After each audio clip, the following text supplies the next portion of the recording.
मंडळी, आज 25 मार्च मराठी साहित्यातील एक सुवर्ण दिन, कारण याच दिवशी व पु काळे म्हणजेच वसंत पुरुषोत्तम काळे यांचा हा जन्मदिवस आपण साजरा करतो. मंडळी नमस्कार, मी रवी देसाई आणि आपण पाहत आहात top zone Marathi digital channel. व पु काळे यांचा जन्म 25 मार्च 1932 रोजी झाला. त्यांचे जगणे म्हणजे एक साधं आयुष्य होतं, पण विचार मात्र विलक्षण होते. त्यांनी छोट्या छोट्या क्षणांमधील मोठमोठे सत्य दाखवले. व पु काळे यांच्या कथा वाचताना असं वाटतं जणू आपण त्या कथेतील एक पात्रच आहोत. त्यांची भाषा अगदी सोपी पण मनाला भिडणारी असणारी असायची. त्यांनी प्रेम, मैत्री, नातेसंबंध आणि सगळ्यात महत्त्वाचं म्हणजे माणुसकीवर त्यांनी भरभरून लिहिलं. त्यांच्या अनेक कथांनी वाचकांच्या मनात घर केलं.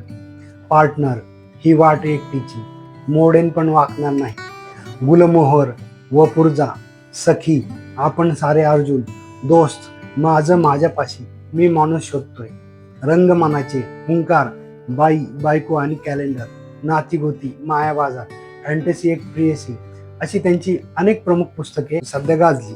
त्यांच्या कथा केवळ वाचल्या नाहीत तर त्या जागल्या देखील गेल्या. त्यांच्या कथांमधील पात्र आजही आपल्या आजूबाजूला वावरताना दिसतात.